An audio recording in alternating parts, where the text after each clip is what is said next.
नमस्कार, मैं हूं Pankaj Mishra. Public ground news में आपका स्वागत है। उत्तर प्रदेश के अंबेडकर नगर जिले में इस समय हमारे साथ यहां के चर्चित नेता और यहां के समाज सेवी, इसके अलावा अपनी पकड़ और पहुंच के लिए जाने जाने वाले और लोकसभा अयोध्या से चुनाव लड़ चुके सच्चिदानंद पांडे सचिन हमारे साथ हैं। इनके बारे में अभी तक लोग ये नहीं समझ पाए हैं कि ये किस दल के नेता हैं। हालांकि चुनाव ये बसपा से भी लड़ चुके हैं और ये सपा की भी टोपी पहन चुके हैं। इसके अलावा ये बीजेपी में भी अब भाग्य आजमाने के लिए उतर चुके हैं। हम इनसे बात करेंगे कि आखिरकार पहले ये जनता के बीच में साफ करें कि ये किस दल के नेता हैं और किस दल के सिपाही हैं, जनता किस पार्टी का इनको माने। सबसे पहले सवाल ये है। सच्चिदानंद जी, आपका बहुत बहुत स्वागत है जी। ये बताइए कि लोगों को अभी भ्रम की स्थिति है कि आप किस दल में हैं। जी, पहले तो बहुत बहुत धन्यवाद आपको और आपके दर्शकों को, सादर प्रणाम सबको। देखिए, जहाँ तक बात है दल की, अब जैसे मैंने अपना जो करियर है वो भाजपा से ही स्टार्ट किया था। मैं उस टाइम महाराष्ट्र में था और 2009 से मैंने भाजपा से ही स्टार्ट किया था। तो जो विचारधारा है, जो सोच है, वो कहीं न कहीं तो वो हमेशा से भाजपा की ही रही है। लेकिन अब दुःख वहाँ पे होता है कि जब आप कार्यकर्ता को इंडिकेट करते हो कि भाई अब आपकी बारी है मेन प्रणाली में आने की, और फिर आप दूसरे दल से किसी को ला के लड़ा देते हैं, तो वहाँ पे कार्यकर्ता जो आपका है वो कहीं न कहीं उसको अपना बेस चाहिए, और मैंने वही काम किया जो मुझे समझ में अच्छा लगा। नहीं तो आप देख सकते हैं आज के डेट में बहुत से कार्यकर्ता हैं जो 10 साल, 15 साल, 20 साल से जो है किसी भी पार्टी का झंडा उठा के घूम रहे हैं। और देखिए, मैं उनका भी बहुत सम्मान करता हूँ, लेकिन हम लोग की जो सोच है, जो विचारधारा है, हम लोग मतलब कुछ जनता के लिए करना चाहते हैं, और यही समय है, यही सही समय है कुछ करने का। जब आप नवयुवा रहते हैं तो आपके पास जोश, एनर्जी और जो है आपके विचारों का भंडार रहता है अधिक। तो कहीं न कहीं उसी सोच के साथ अब लोग मुझे बोलते हैं तो भैया ये पार्टी अच्छी है, वो पार्टी अच्छी है, ये नेता अच्छा है, वो राष्ट्रीय नेता अच्छा है। जबकि भाजपा में तो मैं अपने आप को देख चुका था, मैंने काम भी किया है कई विधानसभाओं में, कई स्टेटों में मैंने काम किया है। विदिशा के प्रवास में मैं 1.5 महीने रहा हूँ प्रवास में, जो कि सीट संघ का गढ़ मानी जाती थी, उसको भाजपा हारी थी। तो हम लोग 1.5 महीने वहाँ रहे थे, 1.5 महीने रह के उसको जिताया हम लोगों ने। तो कहीं न कहीं जो विचार है वो तो भाजपा का ही विचार है, जो देश को आगे बढ़ाता है, जो सबका साथ, सबका विकास और सबका विश्वास लेके चलता है। लेकिन अब बात है कि जैसे कहावत है ग्रेजुएशन और पीएचडी, तो ग्रेजुएशन और पीएचडी आप तभी करते हैं जब आप बाकी पार्टियों को समझते हैं। अब जबकि मैं बसपा से टिकट लेके लोकसभा, जो देश का सबसे बड़ा चुनाव है, मैं एक राष्ट्रीय पार्टी से लड़ चुका था, तो मेरा बेस तो रेडी है। फिर बात आई कि अब उसके बाद जो है उनका कैडर नहीं था, उनके लोग नहीं थे, क्योंकि आज के डेट में बसपा कहीं न कहीं उस टाइम खत्म है। अब या तो मैं वापस भाजपा में आऊँ, या तो मैं फिर एक पार्टी को देखूँ कि एक पार्टी की विचारधारा कैसी क्या है। लोग मुझसे बोलते हैं भैया कि ये फला नेता अच्छे हैं, फला पार्टी अच्छी है। लेकिन जब मैं समाजवादी पार्टी में गया, माननीय अवधेश जी जब मुझे लेके गए, अब वो भी मान लीजिए अपने मतलब के लिए लेके गए, क्योंकि उनके बेटे को मिल्कीपुर चुनाव लड़ना था। तो उन्होंने मुझे काफ़ी फ़ोर्स किया कि सचिन जी आप हमारे साथ रहेंगे तो मेरे बेटे को काफ़ी सहयोग मिलेगा, और मैंने कहा चलिए बहुत अच्छी बात है, अगर वो आपको लगता है कि मेरे द्वारा आपको सहयोग मिलेगा तो देखते हैं उसमें क्या मैं सहयोग कर सकता हूँ। तो जब मैं अखिलेश जी से मिला तो अखिलेश जी ने मुझसे यही चीज़ बोला कि आप बड़े युवा हैं, ऊर्जावान हैं, और पार्टी को मतलब हम सबको आपकी ज़रूरत है, पार्टी को ज़रूरत है। मैंने कहा ठीक है माननीय जी, आपकी बात तो बिल्कुल सही है, लेकिन हम लोग की भी कुछ उम्मीदें होती हैं पार्टी से, और उम्मीदों का मतलब है कि ये नहीं कि मुझे सत्ता, कुर्सी और इसका, क्योंकि सत्ता से और कोई सीट से मेरे घर के खर्चे नहीं चल रहे हैं। हमने अभी किसी भी पार्टी से कुछ लिया नहीं है, हमने अपने पार्टी को दिया ही है, चाहे वो कोई भी पार्टी हो, है ना? बाकी विधायकों की तरह नहीं है कि मैं आज विधायक इस पार्टी से हो जाऊँ, फिर मैं कल में बी पार्टी में चला जाऊँ, है ना? जबकि लोग करते हैं, आप देख ही रहे हैं, मैं किसी का नाम नहीं लेना चाहता, लेकिन लोग यही करते हैं। मैं तो अभी किसी पार्टी से उससे मैंने कोई पद भी नहीं लिया है। उसके बाद भी मेरा काम है विचारधारा को एक्सप्लोर करना, क्योंकि आज मैं समाजवादी पार्टी या बहुजन समाजवादी पार्टी, दोनों की विचारधारा को मैं देख के आया हूँ। मैं दोनों राष्ट्रीय अध्यक्षों में साक्षात मिल के आया हूँ, कॉन्वर्सेशन करके आया हूँ, समझ के आया हूँ। तो जो आज मैं बोल सकता हूँ 100% कॉन्फिडेंस के साथ, मुझे नहीं लगता कोई और बोल सकता है। कोई भाई किसी के कान से सुना हुआ बोल सकता है, मैंने जो अपने कान से सुना है, अपनी आंखों से देखा है, और जो वहाँ बैठ के जो चीज़ें समझी है, मैं उसको बोल सकता हूँ। तो सचिन जी, ये माना जाए कि अब आप बीजेपी में रहेंगे, अब इधर उधर नहीं जाएंगे? देखिए, अब तो एक चीज़ बहुत ही सिंपल है, अब जब तक मैं इस पृथ्वी पे हूँ, तब तक तो मैं भाजपा के साथ ही रहूँगा, क्योंकि मैंने अपना ग्रेजुएशन और पीएचडी कर लिया है। और जहाँ तक कोई एक बार अगर कोई ग्रेजुएशन कर लेता है तो दोबारा ग्रेजुएशन नहीं करता, ये समझिए। अच्छा, एक आपके विषय में एक सबसे बड़ा ये सवाल खड़ा होता है कि जी। लोग ये कहते हैं कि जो सचिन पांडे सच्चिदानंद जो हैं वो अवसर देख करके वो जो है पार्टी को गले लगाते हैं और उसके बाद वहाँ पर अगर स्वार्थ सिद्धि नहीं होती है तो उसको वो लात मार के आगे बढ़ जाते हैं। इसमें सच्चाई क्या है? देखिए, जो लोग ऐसे करते हैं वो मंदबुद्धि लोग हैं। अब वो मंदबुद्धि ऐसे हैं क्योंकि आप ज़रा समझिए, अवसर किस चीज़ का अवसर? क्या मुझे पार्टी ने कोई पद दे दिया? क्या मुझे पार्टी ने कोई विधायक या सांसद बना दिया? इवन दो जितनी भी पार्टी में मैं गया हूँ, चाहे इंक्लूडिंग भाजपा क्यों ना हो, मैंने अपने साधन, संसाधन, व्यवस्था से उस पार्टी को सींचा ही है ना? तो अवसर की बात अगर जो लोग करते हैं वो इसलिए वो मंदबुद्धि लोग हैं। अब अवसर उनके लिए है जो पार्टी ने जिसको विधायक बनाया, जिसको कहीं न कहीं संगठन में कोई जगह दी और उसके बाद वो व्यक्ति उस पार्टी को त्याग के अगर कहीं जाए, तो उसको अवसरवादी लोग कहते हैं।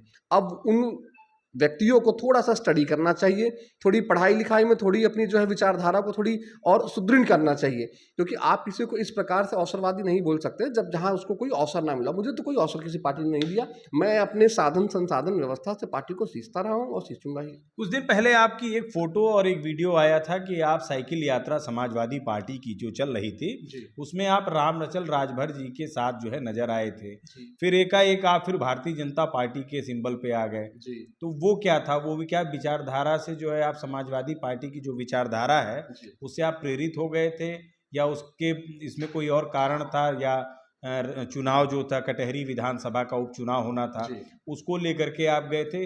दोनों कारण जो है जनता समझना चाहती है। देखिए, जनता को ये समझना पड़ेगा कि आप किसी भी पार्टी की विचारधारा तभी समझ सकते हैं जब आप उन लोगों के बीच में रहें, ठीक है? और जहाँ तक बात है अंबेडकर नगर और अयोध्या, तो यहाँ पे कौन भाजपाई है, कौन सपाई है, मुझसे बेहतर कोई नहीं समझ सकता कि यहीं पे लोग रात-रात में भाजपा-भाजपा चिल्लाते थे और रात में जाके उधर जाके मिलते थे, है ना? और वहाँ देखने के बाद लोग शॉक हो जाते थे कि मैं भी अंदर ही बैठा हूँ। तो मैं किसी का नाम नहीं लेना चाहता, उन्हीं लोग को ज़्यादा पीड़ा है कि उनकी सच्चाई मेरे सामने है और मैं उसको पब्लिकली कभी बोल ना दूँ, है ना? लेकिन मैं उसकी भी जो है थोड़ी-सी वो करता हूँ कि वो उनकी जो है राजनीति है। लेकिन देखिए, उस प्रकार की राजनीति समाज को नहीं चाहिए अब।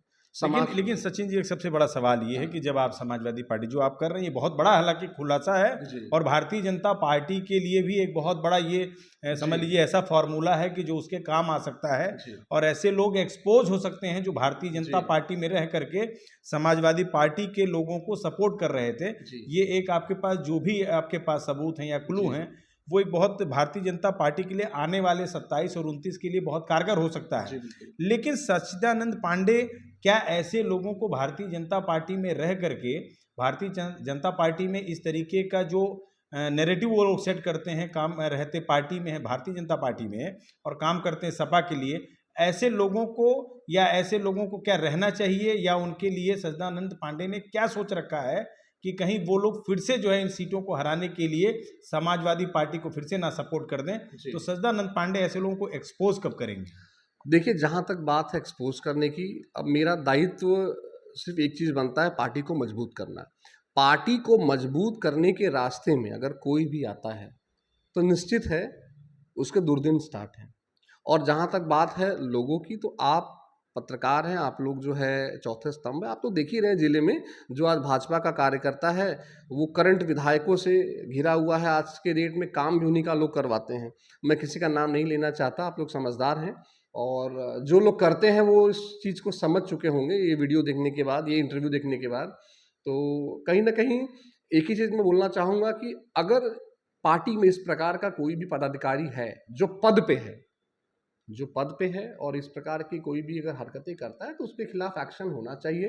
क्योंकि देखिए, एक कहावत है ना कि अब जैसे पार्टी में रह के आप अगर गोपनीय चीज़ें बाहर करें, आप अगर अपने स्वार्थ के लिए जो है गोपनीय चीज़ें बाहर करें तो वो गलत है। और हम लोगों ने तो हमेशा पार्टी को दिया ही है हर चीज़ में। आप कहीं से भी आप किसी छोटे कार्यकर्ता से भी पूछेंगे तो मैंने कुछ कभी-कभी पार्टी से लिया नहीं है। और जहाँ तक बात है मेरी क्रेडिबिलिटी के ऊपर, तो देखिए मेरी क्रेडिबिलिटी आप देख सकते हैं, आप सोशल मीडिया उठा के देख लीजिए मेरी क्रेडिबिलिटी, मेरा इतिहास क्या रहा है। मैंने अपना जो सफ़र जो अखिल भारतीय विद्यार्थी परिषद से स्टार्ट किया है और जो बंदा वहाँ से स्टार्ट करे, तो आप समझ सकते हो उसके अंदर तो कूट कूट के विचार भरे हैं। लेकिन जब पीएचडी करनी होती है, जब लोगों को समझना होता है, जब पार्टी को समझना होता है, जब लोग जो पार्टी में रह के, जो कैडर में रह के बोलते हैं हम कैडर वाले हैं, लेकिन कैडर उनका जीरो है। ये सवाल सबसे बड़ा ये है कि क्या ऐसा कभी अवसर आता है शीर्ष नेताओं नेताओं के सामने, जो भारतीय जनता पार्टी के सब बड़े नेता हैं, कभी ऐसा अवसर आएगा तो क्या ऐसे नेताओं के नाम को आप उनके सामने रखेंगे कि ये भारतीय जनता पार्टी की सीटों को हराने के लिए या ये संगठन को बर्बाद करने के लिए लगे हुए हैं? क्या कभी गोपनीय तरीके से ऐसे लोगों के नाम का आप खुलासा भी करेंगे या इस बात को ऐसे ही मन में दबा के बैठे रहेंगे? देखिए, जहाँ तक बात है नाम खुलासे की, कि शीर्ष नेतृत्व तक जानता है कि अब जैसे ये लोकसभा चुनाव की मैं बात करूँ, तो लोकसभा चुनाव में सभी लोग जानते हैं, मतलब आप समझिए प्रदेश अध्यक्ष तक जानते हैं कि अम्बेडकर नगर में क्या हुआ है, किसने क्या किया था, किसने क्या खेला किया था। उसमें मुझे बहुत बोलने की आवश्यकता नहीं है, सब जानते हैं। आप किसी आम कार्यकर्ता से पूछेंगे, जो छोटा कार्यकर्ता होगा, जो मंडल अध्यक्ष भी छोटा होगा, वो बता देगा आपको नाम लोगों का। तो हमारी तो बहुत दूर की बात है, और जहाँ तक मेरी बात है, तो मुझे जहाँ जो फीडबैक देना था मैं दे चुका हूँ। अच्छा, एक सबसे बड़ा सवाल ये है कि आखिरकार आपने कहा कि मैं आरएसएस की विचारधारा से, और मैं संघ को मैंने बहुत पहले ज्वाइन किया हुआ था, और आपके सोशल मीडिया अकाउंट पे भी वो चीज़ें हैं। उसके बाद आप संघ की विचारधारा को लेकर के और बहुजन समाज पार्टी से आप लोकसभा का चुनाव अयोध्या से लड़ते हैं, तो ये ना माना जाए कि अयोध्या में जिस तरीके से आपने बहुजन समाज पार्टी में लड़ करके, क्या आपने बहुजन समाज पार्टी को धोखा नहीं दिया? विचारधारा आपकी जो है वो थी आरएसएस की, और लड़े आप जो है उस, तो ये नहीं कहा जा सकता है कि आपने कहीं ना कहीं बैकडोर से जो है बसपा के साथ छल किया, या बहन मायावती या जो बीएसपी सुप्रीमो हैं उनके साथ आपने छल किया? जी, देखिए, जहाँ तक बात है छल की, आप समझिए छल का मतलब ये होता है कि आप कई वर्षों से पार्टी में हैं, और उसके बाद आपने उस पार्टी के सिंबल के ऊपर चुनाव लड़ा, और फिर उसको आपने जो है छला और ठगा है। तो ना ही मैं बसपा में कई वर्षों से था, मैं बसपा में अपने बेस के लिए, अपने वजूद के लिए मैं गया था, क्योंकि मैं था भाजपा ही, आप सब जानते ही हैं। यहाँ भाजपा से मैं अम्बेडकर नगर टिकट मांग रहा था लोकसभा का। जब यहाँ पे समीकरण नहीं हुआ, किसी और को लाके बसपा से पार्टी ने लड़ा दिया, तो मेरे सामने एक ऑप्शन बचा नहीं। तो उसके बाद बहन जी से मेरी बात हुई, बहन जी ने मुझे बोला कि आप अयोध्या लड़िए, तो मैं अयोध्या लड़ा। और जहाँ तक बात यहाँ छल की है, तो कहीं ना कहीं अगर मैं सही बोलूँ, तो देखा जाए तो यहाँ पार्टी ने ही छल किया हुआ है। यहाँ पार्टी ने छल किया हुआ है, क्योंकि मुझे याद है आज भी, बहन जी ने मुझसे बोला था कि मैं आपके चुनाव में अयोध्या आऊँगी, और बहन जी खुद नहीं आई। तो मैं और क्या बोलूँ इसके ऊपर, जिसके ऊपर मेरी बहन जी से थोड़ी तीखी नोक-झोंक भी हुई थी कि अब किसी को भी अगर आप जुबान देती हैं, तो कम से कम उसका पालन होना चाहिए। अच्छा, अब एक सवाल जो है यहाँ लोकल इस जनपद की बात करें तो हो गई आपके जो है लोकसभा से संबंधित। सवाल ये है कि इस जनपद में अभी तक जब से आप बीजेपी में आए हैं, आपको सबसे बेहतर काम करने वाला या सबसे बेहतर काम नहीं करने वाला, दोनों जो है इस सूची में, इसलिए आपके सामने दोनों बातें डाल रहा हूँ। ऐसा कौन सा जिला अध्यक्ष आपके समझ में आता है कि जिसको आप अपना जो है प्रेरणा समझते हैं, या जिसको आप अपना आइडियल मानते हैं, या जिसकी कार्यशैली से आप खुश हैं कि वो काम भारतीय जनता पार्टी संगठन के लिए करा? ऐसे किसी भी एक जिला अध्यक्ष को आप बता सकते हैं या नहीं बता सकते? देखिए, मैं बिल्कुल बता सकता हूँ, लेकिन एक चीज़ समझिए, कोई भी जिला अध्यक्ष हो, चाहे वो कपिल देव जी हों, चाहे वो मिथिलेश जी हों, और चाहे वो त्र्यंबक जी हों। देखिए, जिला अध्यक्ष कोई भी हो, वो जिले के लिए काम करे, वो जिले में पार्टी के विस्तार के लिए काम करे। कार्यकर्ताओं का जो है, एक तरीके से आप समझिए उनको जो सपोर्ट चाहिए कार्यकर्ताओं को, जो मंडल अध्यक्षों को, जो शक्ति केंद्र संयोजकों को, जो बूथ अध्यक्षों को, तो कहीं न कहीं जो सपोर्ट चाहिए वो अपने-अपने काल में सभी ने किया है ना? मैं देखिए, मैं कोई एपेक्स बॉडी नहीं हूँ कि मैं किसी के ऊपर लांछन लगाऊँ और किसी को बुरा-भला बोलूँ। अपने-अपने काल में सबने अच्छा किया है, लेकिन जहाँ तक बात है इंटरैक्शन की, मैं जब लोकसभा चुनाव लड़ने के लिए आया यहाँ पे, तो मुझे बहुत सहयोग मिला त्र्यंबक जी से, और उन्होंने बहुत सहयोग किया। बाकी लोग तो मान मान लीजिए सदमे में थे यहाँ पे जब मैं आया, कि अब मैं उनसे बहुत अच्छा, उस टाइम तो मेरा संबंध नहीं था, लेकिन अब धीरे-धीरे सबके साथ मेरे बड़े मधुर संबंध हैं। मैं सबका मान-सम्मान करता हूँ, वो सब मेरा मान-सम्मान करते हैं, अब उसमें कोई समस्या नहीं है। लेकिन बात जहाँ तक है कि ज़िले को आगे ले जाने के लिए, तो देखिए, एक विचार, एक सोच वही होती है जो आपको और किसी भी चीज़ को आगे ले जाती है। तो जब एक व्यक्ति, जब एक हुनरमान व्यक्ति अगर आएगा, अगर वो अपने थॉट्स, अपने रिसर्च से अगर जिले को बढ़ाएगा तो जिला आगे ही बढ़ेगा, और वही आज के डेट में हो रहा है कहीं ना कहीं। मतलब आप त्र्यंबक जी के कार्यकाल को बेहतर मानते हैं? जी, मैं बेहतर इसलिए मानता हूँ कि अब देखिए बहुत सी चीज़ें बंद हो गई। जो लोग जाके चौबीसों घंटे थाने पे बैठते थे, अब वो संख्या में कम हो गए। बंद तो नहीं बोल सकता मैं, क्योंकि मैं हर थानों की जानकारी मेरे पास है। अभी भी लोग जाके बैठते हैं, लेकिन अब वो एक तरह से बोलूँ तो उनको आप सुधार तो नहीं पाएँगे, कि अभी भी लोग बैठते हैं, लेकिन बहुत चीज़ें हद से मतलब कम हो गई हैं। अच्छा। और अब आप सोचिए कि किस जिलाध्यक्ष ने मंडल अध्यक्ष को पावर दिया था। आज के डेट में मंडल अध्यक्ष जो हैं, वो अपने मंडल को मैनेज कर रहे हैं। तो सबसे बड़ी बात है कि देखिए, जिला अध्यक्ष का मतलब है कि अपनी टीम, अपने लोगों को जो है प्रोत्साहित करना, उनको आगे बढ़ाना, और आगे कैसे चीले, क्योंकि वही मंडल अध्यक्ष आगे चल के वो जिला अध्यक्ष बनेंगे। तो उनको डेवलप करना भी काम जिला अध्यक्ष का बनता है, ठीक है। और मुझे लगता है कि इसमें हो रहा है। बिल्कुल। अच्छा, एक चीज़, एक सबसे बड़ा सवाल है, और वो अब आखिरी सवाल इसको पूछेंगे आपसे कि जी। आप रहने वाले, जो आपका जो मूल निवास स्थान है वो आजमगढ़ डिस्ट्रिक्ट में है। जी। आपका जो शिक्षा दीक्षा है वो अलग अलग राज्यों में रहा है, और जी। आपका बिजनेस सेटअप भी अलग अलग। जी। आपने जो चुनाव है, चुनाव के लिए दो रणभूमि आपने चुनी, अकबर अम्बेडकर नगर और जी। आपने अयोध्या। जी। ये आजमगढ़ को आपने या लालगंज को आपने क्यों छोड़ दिया? आखिर कारण क्या था? वो तो आप वहाँ पे भी कर सकते थे। देखिए, जहाँ तक बात है, अब इससे आप एक चीज़ समझ सकते हैं कि मेरी लालसा कोई सीट जीतने की नहीं है, या मेरी लालसा कोई विधायक या सांसद बनने की नहीं है। मेरी सोच और मेरे विचार कुछ अलग ही हैं, ठीक है? और जहाँ तक बात है अयोध्या, अम्बेडकर नगर की, देखिए मेरी प्रारंभिक शिक्षा जो है, वो तो हुई है बाहर। बाहर का मतलब अदर स्टेट में हुई है। जैसे मेरे दादाजी जो है, वो पहले टाटा में थे, तो हम लोग सपरिवार जमशेदपुर में ही रहते थे। तो मेरी प्रारंभिक शिक्षा तो वहीं पे हुई है, तो आइडियली देखा जाए तो मेरी जन्मभूमि तो जमशेदपुर है, जहाँ पे मेरा जन्म हुआ है। लेकिन अब जहाँ मेरे दादाजी ने आखिरी सांसें ली, अब मैं मानता हूँ कि मेरा पैतृक निवास वही है। तो अब जहाँ तक बात है आजमगढ़ की, क्योंकि आजमगढ़ देखिए एक ऐसा ज़िला है, जहाँ पे अभी आपको डेवलपमेंट की बहुत ज़रूरत है, लेकिन वहाँ पे कुछ ऐसे समीकरण हैं कि आप वहाँ पे इस समय बहुत कुछ करना चाहेंगे तो भी नहीं कर पाएँगे। और जहाँ तक बात है अम्बेडकर नगर और अयोध्या की, तो अयोध्या अम्बेडकर नगर में जो है पोटेंशियल बहुत से हैं। यहाँ पे लोग विचारधारा जो एक्सेप्टेबिलिटी है वो बहुत ज़्यादा है। तो कहीं न कहीं अब मैं एक बार एक चुनाव अयोध्या लड़ चुका हूँ, तो मेरे पास मेरे अपने लोग हैं, अपना मैं बोलूँ समूह है, जो कि किसी भी चुनाव लड़ने में या लोगों तक मेरी विचारधारा पहुँचाने में मेरा सहयोगी है। और दूसरी बात, जहाँ मैं बात करूँ अम्बेडकर नगर की, तो अम्बेडकर नगर में मैंने मतलब गाँव स्तर से, मैंने बूथ स्तर से मैंने जो है अपना प्रचार-प्रसार किया था, जिसपे कि लोग मुझे जानते-पहचानते और मेरी विचारधारा को समझते हैं। क्योंकि देखिए, एक चीज़ समझिए, जिसका पेट भरा हुआ है, वो बंदा खाना बहुत कम खाएगा, या तो खाएगा ही नहीं आज के डेट में। तो जनता को वैसा ही व्यक्ति चाहिए कि जिसका पेट पहले से भरा हो। ऐसा ना हो कि मालूम चले कि आप आज विधायक बने, उसके बाद 20 साल के बाद जो है पूरे ज़िले को खा के बैठ गए आप। ऐसे बहुत से नेता हैं, मैं किसी का नाम नहीं लेना चाहता, लेकिन जनता समझदार है। तो ये बताइए कि आने वाली जो तैयारी आपकी है वो अयोध्या से चल रही है कि अम्बेडकर नगर चल रही है, या दोनों जिलों में आप हाथ पांव मार रहे हैं? तो देखिए, जहाँ तक बात है हाथ-पाँव मारने की बात, अब तैयारी का मतलब है, मैं तो हमेशा तैयार ही हूँ। और जहाँ तक बात है अयोध्या की, देखिए मेरा जो है फर्स्ट पॉइंट ऑफ व्यू जो है वो अयोध्या ही रहेगा हमेशा।